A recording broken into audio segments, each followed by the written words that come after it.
What's good, people? It's your boy, Icarus Gray.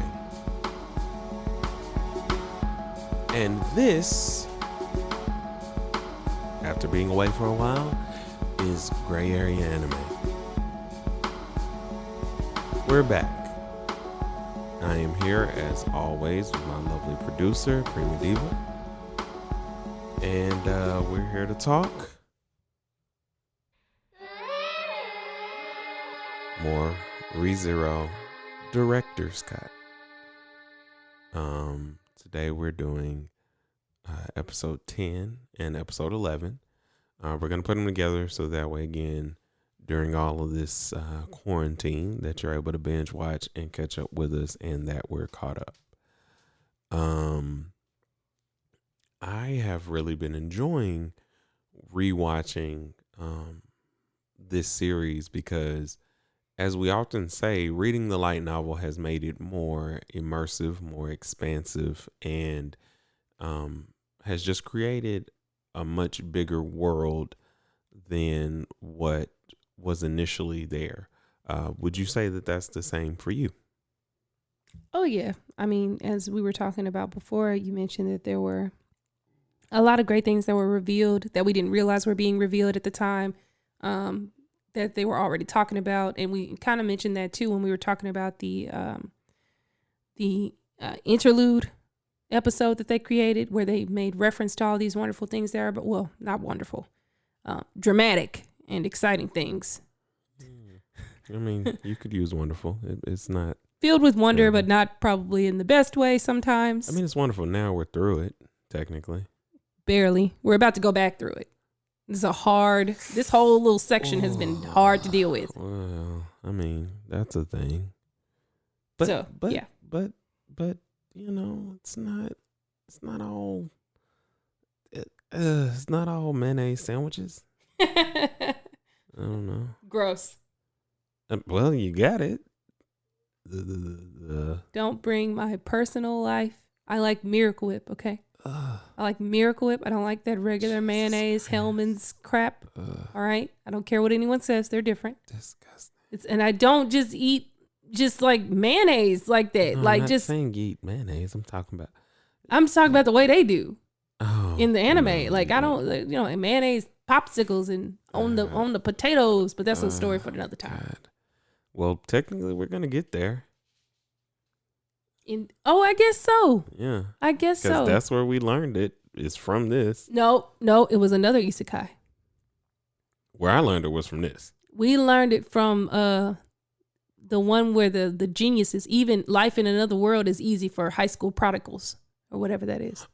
I learned it. That's the first time I ever seen them. Remember we thought they were putting butter on it. No. But it was mayo. It was before this because we read, okay. Spoilers. I just read that. It was not before I saw that. No. It was well after. I just literally read that. Follow me on the train. Okay. All right. Here's this is spoiler alert territory, and then we're gonna get into the episode, but it does play into some things that are coming up and things that they're showing now, and Subaru's general actions. Especially, you know what? This plays definitely into Start From Zero, or From Zero is the name of the episode. This plays into a lot of what's going to happen later. So as we spoiler alert for some things in the light novel that connect, it's really great.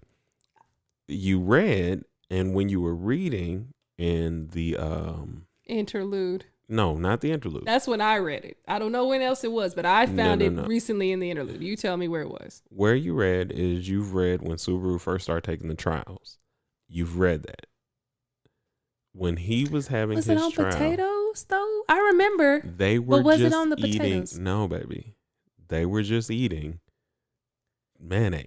Because his mom. His mom. Yeah. Like, that was the whole thing. That's but why I found found it out. But I hadn't seen it on potatoes is my point. And that's been so long ago since we read that I No, that's what I'm saying. I understand. So there's a whole thing later on. And this, I guess this isn't really spoilery because, I mean, it talks about his life. And this is a perfect springboard into From Zero. So in From Zero, Subaru has just died for the third time. Umpteenth time. Probably the third time in this cycle. Maybe. Yes, I think it's the possibly. third. Most times it might have been the third or fourth, but majority of the time, it's only a certain amount of times he dies before he kind of gets it. So he dies, and this is after being crushed by everybody and realizing that he had the greed of a pig and he didn't care at all about saving Amelia, and he cared more about just revenge. He was just his bloodlust. His pride was hurt. So at the start of this episode, he tries to take Rem away. He says, let's just run away. Let's leave. Let's go. He doesn't say anything to her. They're in the middle of the market, and they're running. He's walking away. Remember why? Why he grabs her hand and runs? Because I feel like we talked about it a little bit at the end of the episode, the last episode. Yeah, because she had just died, and they forgot about. Like, he had a whole breakdown of them forgetting her, and he was like, "I can't do this anymore."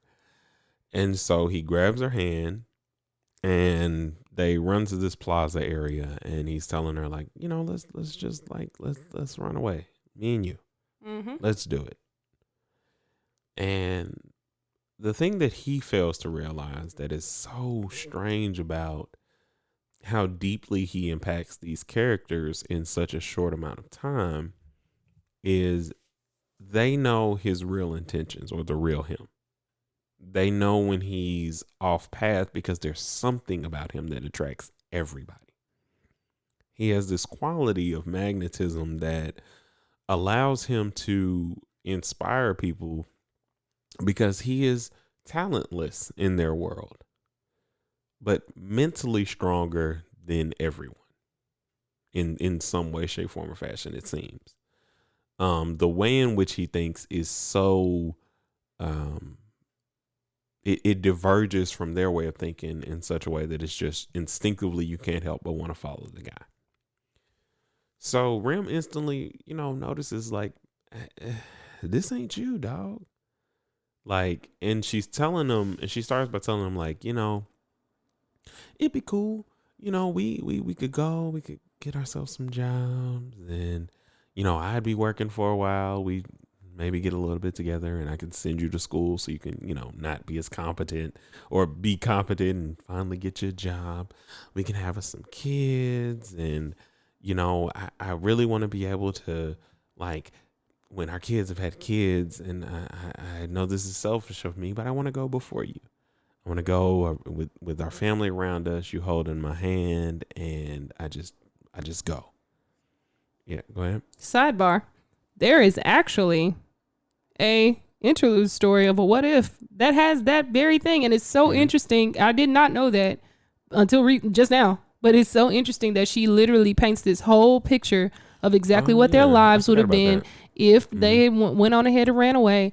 And that is such a great nod to the that actual alternate reality, that what if that they created for the light novel. Like, that's, I just love how that's almost meta.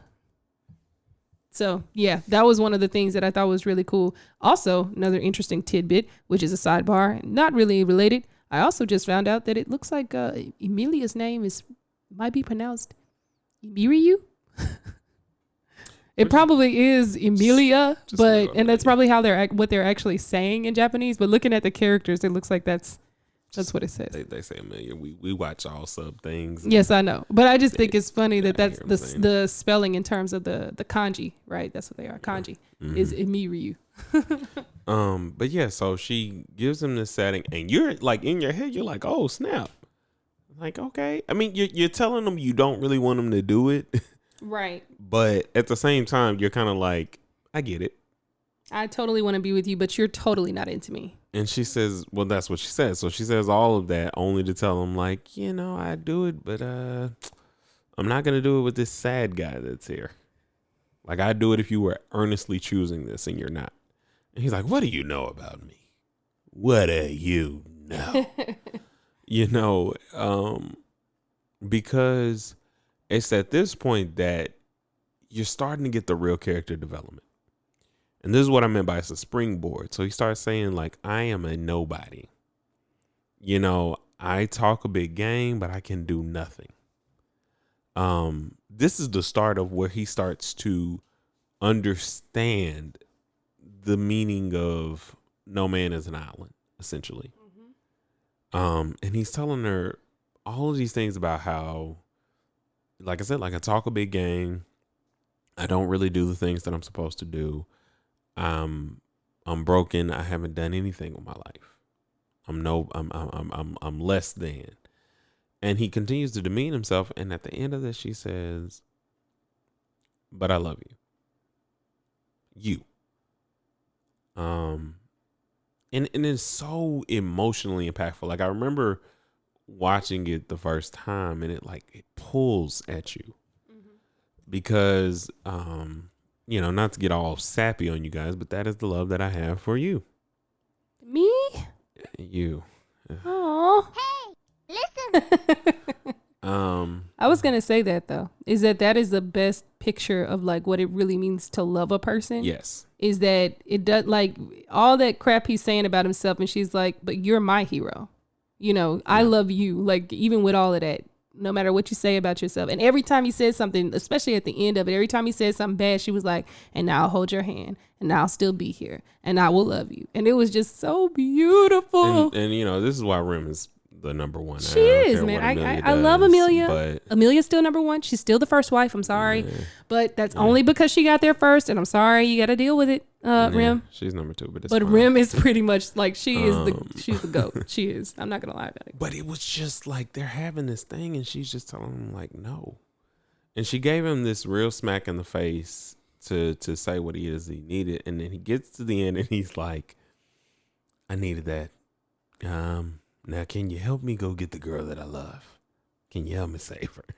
And she's like, wow. I mean, that kind of hurt. I mean, she's laughing about it. But then he responds. He's like, you know, you just rejected me first. Right. This once in a lifetime offer. You just walked away from it. I thought that was like the cutest moment. The thing between them, and it's like the first moment where a harem built by nothing, not even built by sexual desires, but built by the actual connections. Brilliant. Really and truly. Because the love that he has for them is authentic and real. If this was an argument that someone gave me about, well, no, I still wouldn't do it, but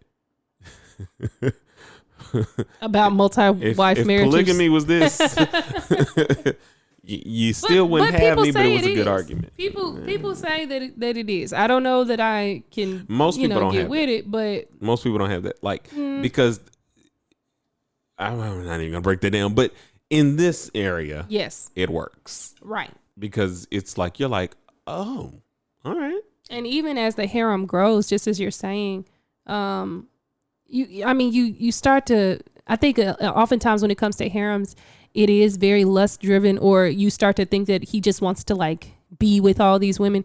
Yeah. But as his little group or whatever grows, you realize that the kind of love he has for them is different. For Emilia, yeah, he want to get with her. Like that's his bae. But Rim is like, but it was still, but even Emilia was still about who she was. Exactly. And like she had no reason to help him, and that was what he fell in love with. Exactly. Yeah. And so Rim is that best friend you've been with forever, and they just always held you down. And then others though, as they grow, Rim was to Rim what she was to him in From Zero. Yep. And like, cause she didn't see herself. Exactly. And so, you know, like this episode, I'm telling you, like, it's where I was really, and we lied, and I didn't remember that we lied. Because we told them that there was not a lot of bright spots and I forgot about this. I mean, yes, we did lie. We get two, but like we forgot. You get a few. I'll say that. You get a few. You get a couple more. Because I mean, I think the next episode or the episode after, it's a whole lot of sunshine in the next episode. Will be, will be it for the director's cut, if I'm not mistaken. Yeah, the next if Tomorrow it may be should the last definitely episode. tomorrow should, and they said it would take us I think until June I think was the July was supposed to original. be the new. So they might go ahead and drop Song. it tomorrow and break until July. I would hate They that, might, but or they yeah. might not drop tomorrow. But either way, you Or they still could do getting these two together. interludes. They could might. do the interludes. I just thought about that and that just blew my mind. They might. I don't want to watch them, but we have to. I do. Just because those interludes are gonna be tough. Yes. But anyway, so that was that episode. From Zero was that. So now we get into battle against the white whale. Yes. So, oh no, now I remember, because in my head I was like, I was about to get into the episode after where they actually start fighting. They don't start fighting in This episode is this episode is basically just a whole bunch of preparations and then introductions. Because at the end of the episode, we'll get there. Let's start with the episode. So now you start to realize Subaru's plan. So at the beginning of the episode, he is in the middle of negotiations again with Crush Sama. Or Crush. I keep calling her Crush Sama because that's what they call her in the... Yeah. That's what everybody says. And he's not the same guy. So this time he's saying, hey, my plan is this. I know what the white whale is going to be. And I think that we should attack him. And I think that we should do it together. And she's like, why? And he's like, because it benefits you. And I mean, that's what you've been preparing for. That's what all of this money you've been spending. You've brought in the broker, and you've been buying up all the weapons and ground dragons. I can help you out. And so it's at this point that, just to kind of move things along, that because he learned from his mistakes in Greed of the Pig, he now has gone and checkmated everyone. So before he even came there, he had gone to talk to Anastasia. He sent Rim off to talk to different people. So they're outside waiting. He's already given them the little pieces of information that would be enough for them to want to help in this endeavor. And he's gotten everybody together. And this episode is a little bit easier to kind of explain because there's not a whole lot of meat to it. I mean, there's meat to it, but it's pretty straightforward. Yeah, it's pretty straightforward. So I can get through this real quick and then we can get to what actually happens after. So, of course, they assemble all of these forces. Anastasia decides that she's going to fight too because she's here for the money. Mm-hmm. So Anastasia and Crush, two of the selection candidates, are now deciding to fight with him.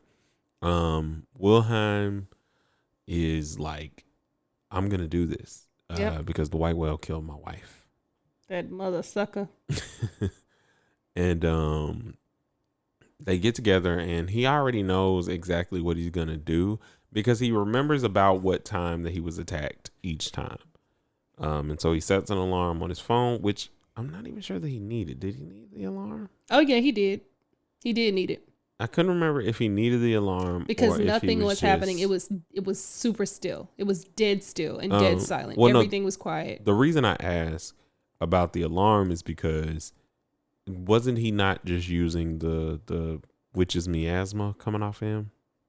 No, he didn't use that until later. Yeah, okay. He just used the time so that everyone would be in position. Okay, so he gathered everybody. They go to the tree, which is probably one of the legendary trees or something like that. It is. I believe it is. For the land. I can't think of the name of it, but it's kind of inconsequential, at least currently. I'm not gonna say that we're not gonna read later and find out that it has more to do with something, but it's probably Yggdrasil. Knowing them. I don't know, but I'm gonna look for it. Well, while you're doing that, I'll move forward with the end of basically the battle against the white whale. So they get everything together. He has an alarm set on his phone for when the white whale should appear and where it should appear. And they're sitting there and it's like, okay, it's clear sky. And nothing has shown up yet. And at the very end of the episode, as his phone is ringing, they look up and there's Moby Dick, or the white whale. The white god dang well. And Flugel's tree, that's the name of it. oh, the Flugel Street. And I also forgot about another thing. Another character is introduced in this episode that is pivotal. That is going to be best girl over Rim, over Amelia, over everyone else that's going to be introduced. Patrish. Oh yeah. I was like, yo, I was side eyeing Icarus right now. Like I was like, oh, I know you didn't, but no, he's right. He's completely right. The ground. Patrish dragon. is the one. The black ground dragon who is Mama. Subaru's trusty steed. She mama. Like that's how other people have described her, but she is. Yeah. She's like mama. Like don't piss her off behind this little boy. Yeah, she will end you. This is my baby. And like just they haven't even explained their connection. It's just he just is. She just like him. She just like him. She just like she ain't like nobody else. And she's not like a typical ground dragon. Like she's a ground dragon that is like special. Yeah, it says that she's of the Diana breed, which is known for their fierce temperament and strong pride. However, she took a liking to Subaru, excuse me. Because his pride is stronger than her own. Maybe. Which is creepy, actually, if you think about it in terms of sins. But I forgot about him or her because, you know, it was such a small thing as they were preparing for the battle. You could tell that him and Felix also are forming more of a friendship connection too. And he like it, man, it's just good. So you go from this good episode of him building as a character, and then you go into the next episode where once he starts getting things together and he starts placing people where they need to be, and like, you know that this is the final act of getting past the current death cycle. Yes. So at the end of the episode, the white whale shows up. He rides out on Patrish. Before like Crush was about to send the troops off, but they were already rip roaring and going for it. Because I think at this point he had figured out that the white whale will follow his smell. Yes. And so that is where the next episode starts. If you'll give me the I got to think of the whatever the name of it is. Like these episode names, I'm so terrible with episode names, people. So this episode is about Wilhelm von Austria, which, as you may know, is a name that he shares with a very important character that I'm not sure if that's in a relation whatsoever. Because don't tell me, because I think that's something that we got to read. It has not been yet revealed. It wasn't I think it's more revealed by just common sense, but you don't know. I don't know. Anyway, so this episode is they start fighting the white whale. They're getting everything together. They are like, they come out guns blazing, magic going, just attacking. And Wilhelm is cutting this mother lover up. He is. Slicing and dicing like sushi, my friend. Slicing and dicing like an infomercial in the 90s. That was one of those sound effect moments. I don't know. Yeah, that's the one. What? Why? That's how they did. It slices, it dices, it cuts. It's a knife. That's what it's supposed to do. Anyway. Yeah, so he's cutting it up, and then they start doing these flashbacks because, like he said, it killed his wife, and it is very important to introduce his wife and who she is. Oh my God, it's all blowing up in my head now. Oh yeah, it's as to why ballooning it's in mine too. And maybe it is true. It's probably is true. Anyway, our theory in general is that Wilhelm is Reinhardt's daddy. We think he is daddy. Because he is the current sword saint. Mm-hmm. And the woman, Theresia, is Wilhelm's wife. But she didn't start off as his wife, obviously. What happens is during these flashbacks, I'm just going to streamline the flashbacks because there's no reason to like split them up. Yeah. He's coming to this girl. And he's meeting this girl around this in this field of flowers. Yeah, is what I was trying to say. I'm stumbling all over my words there. and he's talking to her, and it's like she's asking him, "Hey, do you like flowers?" And he's like, And he's trying to like practice his swordsmanship, and she keeps showing up, yeah. talking to him and stuff. And what you realize is that she saved him from almost dying. And his pride was hurt in a lot of different ways as a swordsman because he wanted to be able to protect things. And again, this is why people are so connected to Subaru, because they see that in him. They see the ambition that he has and what he wants. And ultimately, he gets married to her, and he's like, well, go ahead with your thoughts because you have strong thoughts. So go ahead. I mean, I don't look. You have very strong thoughts. I don't have. I'm a you modern have very woman. strong thoughts. I don't have strong thoughts. I think it's Very strong. Okay, fine. I have strong thoughts. It's really interesting, their love story, because it's very typical of like an old school kind of man, like an old world man. What? That's what I would call them. They exist. They still walk around in modern age. And I don't think there's anything necessarily inherently wrong with that, because that's, No. the way that men are. You're backpedaling. Give your okay, actual fine. opinions. The truth of the matter is, when Wilhelm walked up to Wilhelm, walked up to Teresia and was like, "I'm gonna take your sword from you." Now, this is the sword saint. She is better than any sword wielder in this world. And he like, "Nah, man, you too pretty to be walking around with a sword." That ain't what he said. Ladies, Don't play him like that is what he Don't play said. him I'm like not that. playing him. He said, "With a face like that, you can't be wielding a No. sword." That is Okay. what he said. This is why That he is said. what and see, he this is why I said. It say doesn't you are so matter strong. why. No. It does, All right, because fine. you're painting false narratives about my guy. I'm not. Pull You up the are. episode. No. Pull up the episode. Here's where you're wrong. Okay. The reason that he said that, and we've read it later on in a lot of different ways, she did not want that. She didn't. This is true. That's what the face he was talking about is. Your face says you don't want this at all. Mm-hmm. Like, you don't like. It's true. You don't even want to do this. So Yes. that's why I'm saying, like, don't paint him like these modernized. Hey man, this is a man's world. But wait, look. Let me tell what you. he was doing, and this is why I said their love story is beautiful. It is. I agree with you. Is because 100%. it was more so a way of him building the fact that you don't want to do this. Like, war ain't for you. Like, the sword chose you, and you understand that, and you understand the duty that you have in front of you. But it's hard for me, who's like working my life, everything in me, to actually be able to protect people. You can do it effortlessly, and your face says you don't want to. Not that you don't want to protect people, but your face says that this hurts you. Yes. It's essentially how I know I would feel in war. It's just like I have a huge empathy for people. People can get on my nerves. People can annoy me. It's not like, but to, like, that would be my face. That would be something I think you could possibly say to me if given that I was extraordinary at something like this. And you see that story play out in different ways as the story progresses. You see that happening with other characters. But, and I don't want to spoil it, so I'm not going to say who.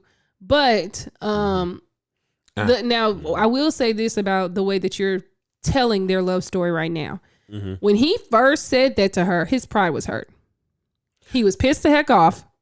He was mad because he felt like she had been making fun of him by showing up every day and watching him practice, knowing that she could totally destroy him. Yes, because none of that was already true. in a situation of being saved. So what I feel like, he had just been saved. He was like, wait a minute, that was so you. Of course his pride is hurt. No. What I'm saying is, what you said is the resolution. When he finally came to himself and realized, okay, the way I handled that probably wasn't the best.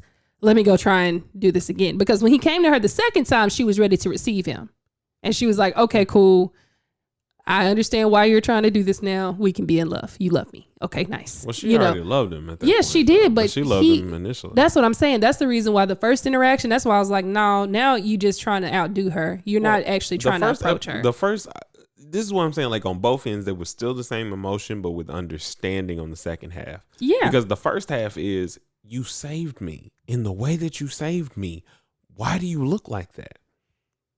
Like, I can't mentally comprehend what you're battling when I wish, like, in a moment where I watched my friends and other family members and other people that were in my mercenary group or whatever die, where I would have given everything in me to be able to do what you can do. Why do you look like you don't want to do it? Like, and it grew to be love. I'm not saying that it was wrong. I'm just saying it was more founded in a place that wasn't sexist to me.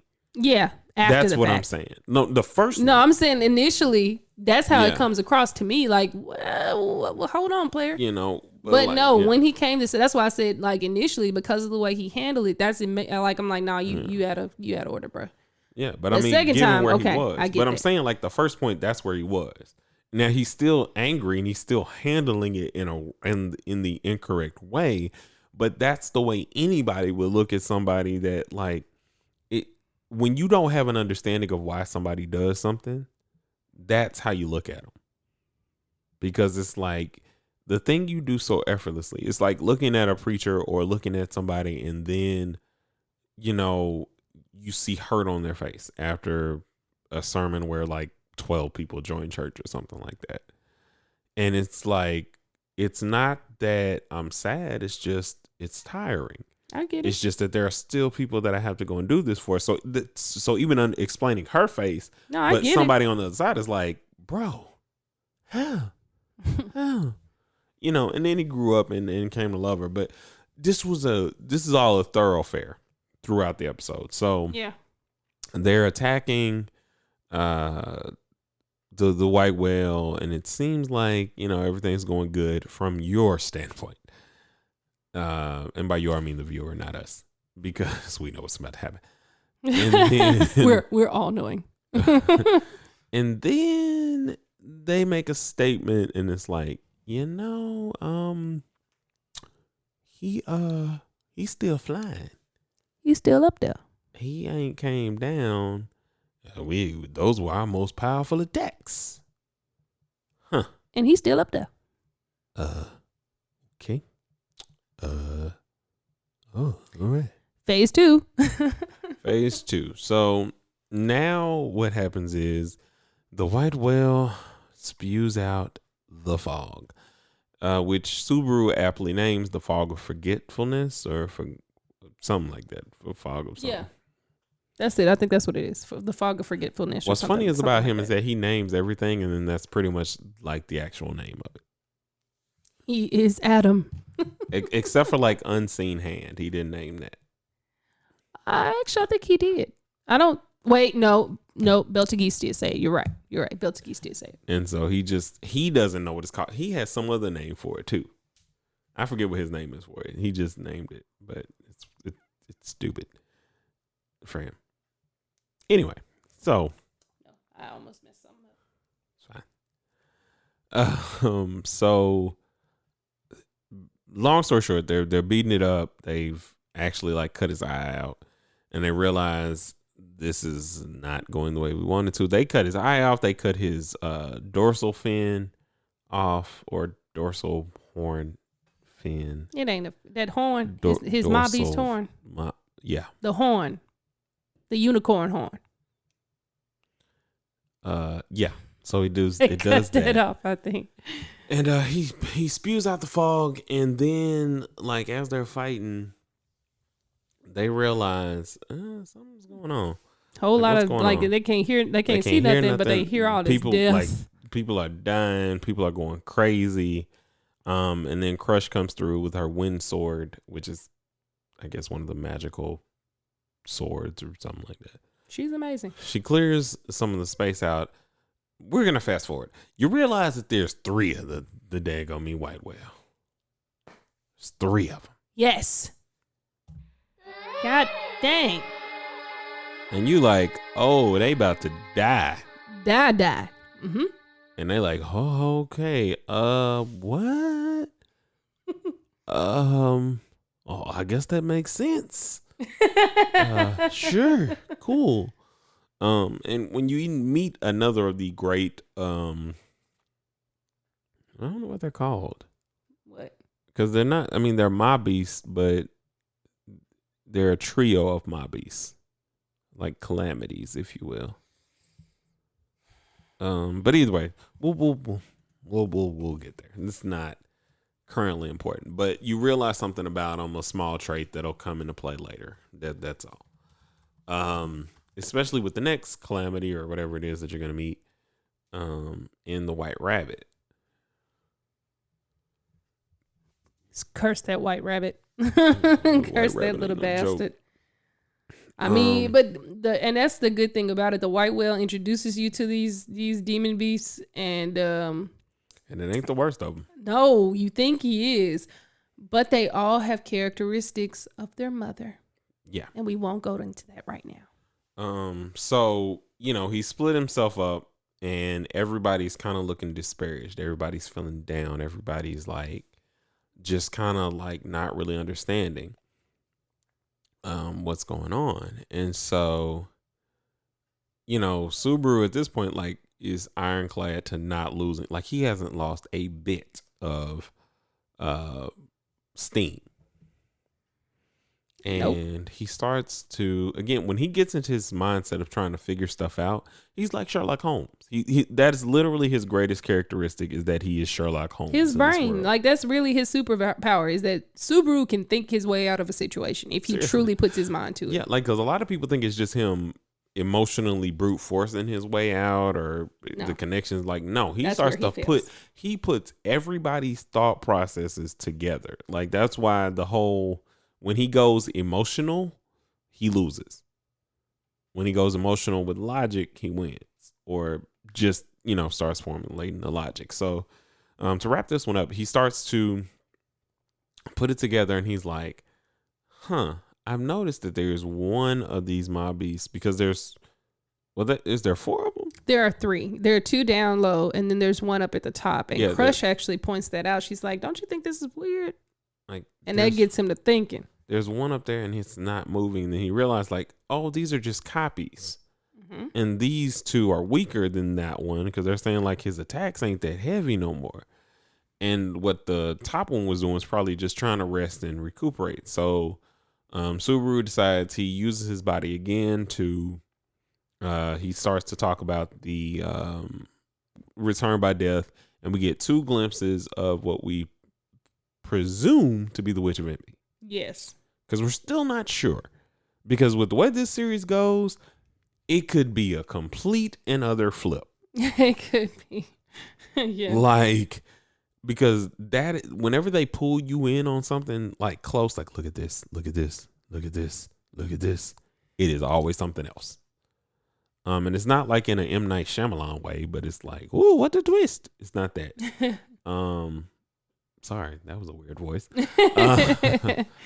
But yeah, so like I lost my whole train of thought there.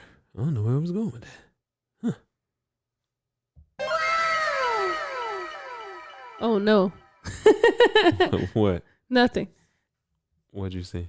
Well, I did want to point out that the name of the 3 beasts is the 3 great demon beasts. Ah, that's what it was. That's what they're called, yeah. I believe. According to this, goes white whale, white rabbit, snake, the great snake, black serpent. Yes, great snake. Or is it the black? You said the black serpent. He's a black serpent. That's what he is. Oh, the great rabbit. The only one that's not white. The black serpent. The white whale. Well, it's the great rabbit. The great rabbit, the black serpent, and the white whale. Oh, okay.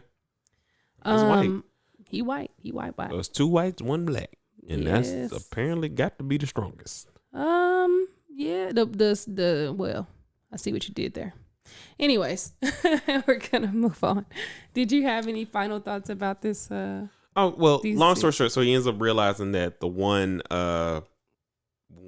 is the real copy that's sitting up there. He comes up with a plan that they're gonna cut down this tree. The tree what's the name of the tree? Flugel. Yeah, or whatever, something like that. Flugel, whatever. Yeah, it's one of those. One of those things. So he realized they're gonna cut that tree down. He aggroes that's what it was. That's why I got caught up in that. So he gets up on the white whale. He starts talking about return by death. We get our first glimpse of Witch of Envy. He jumps off of the because he had been launched up onto the horn of the white whale.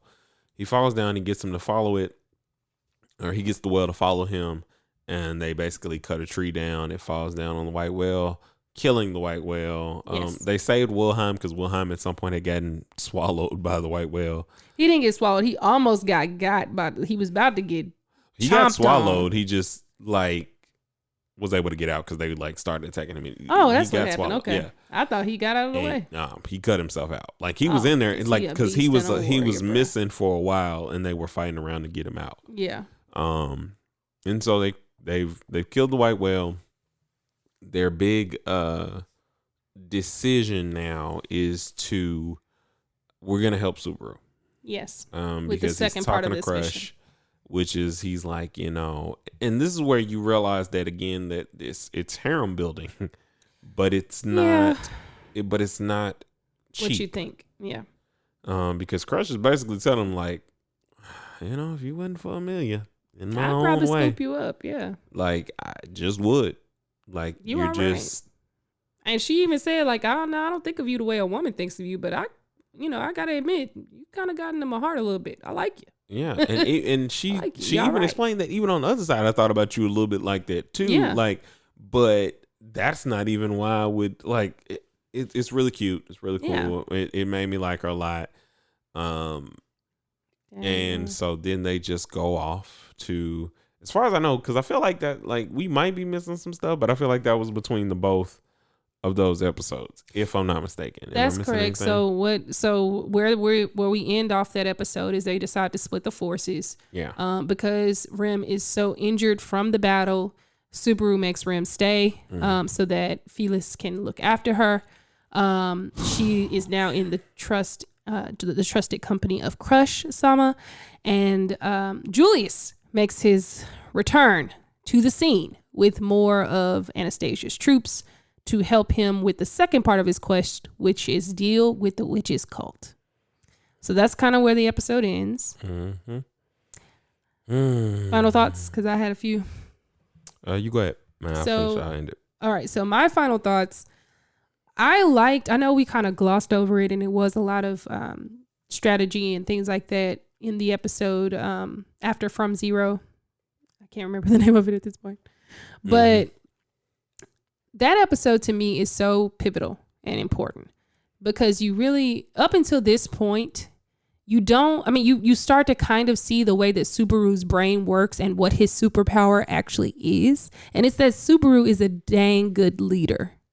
He has a leader's mind. He is able to assess the strengths and weaknesses of the people around him and figures out how to learn from them and then how to use them. That is genius.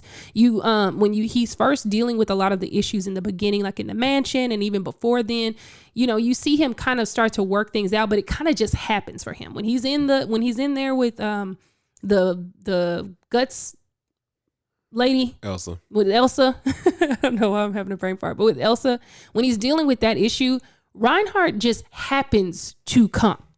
He just happens to be there. He happens to get Felt out. Felt happens to run into Reinhardt. Reinhardt happens to make it there on time. Nothing that Subaru has done has been intentional at that point.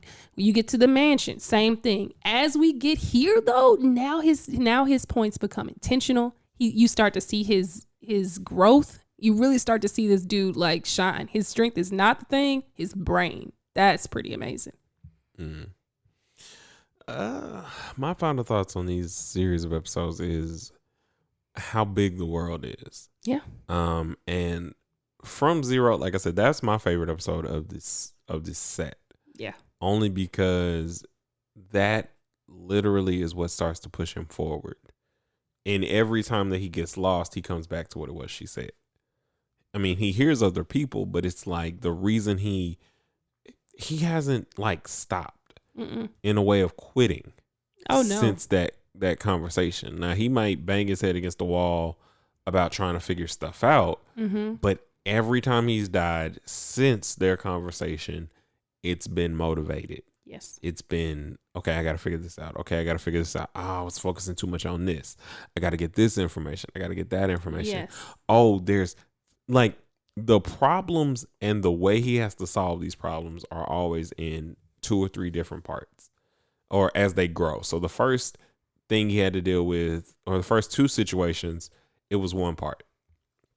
He had to figure out how to save Amelia from Elsa at the time and what would lead to that. Next, he had to figure out how to save Rim. Yep. And now this is the first introduction of, okay, first I have to stop the white whale, then I can save Amelia. Next, it's, I have to save this place, I have to make sure this person is good, and I have to do this all at the same time. Like it starts to be like, and like it goes to your thought processes. She sees the tactician in him. Yeah. Or Crush does, because he does start to realize, okay, this is what we have to do sequentially so that everything can happen as it's supposed to. It needs to be done in this amount of days. I have this amount of days to do this amount of things and get this amount of people in line. And From Zero gives him the foundational bedrock of where he just builds everything. Yeah. He learns how to pick stuff up, pick up information, and learn from people. Yeah. And so, so From Zero is by far my favorite episode, period. Thus far, like I don't think anything even comes close. Because I know how impactful it is to him and how pivotal it is for his growth. So tomorrow, I believe it'll be, or not tomorrow for y'all, because this all come out on Saturday, but tomorrow for us, we're gonna watch what might be the last episode of the director's cut. We may get interludes or stuff, but you'll still be getting episodes from us.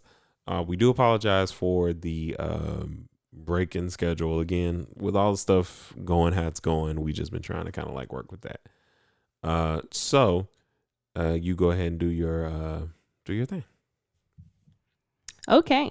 So if you'd like to follow Icarus, you can get at him on Instagram at Icarus_Gray. You can follow him on Twitter at Icarus Gray. You can also contact me on Twitter at Prima Diva, and you can get at me on Instagram at Prima Diva Red. Please feel free to like, share, and subscribe. Also engage with us. We would love to know if there are any additional anime you want us to check out. Did you have any questions about what we've talked about so far, or what was your favorite part about the recent ReZero director's cut? Hit us up. Let us know. And send in questions for a new Teach Me Senpai segment. There's a lot of people that might be home and you might have questions. Send them in. I'm gonna answer them best I can. But anyway, we'll see you guys next week. A one and a two, and peace.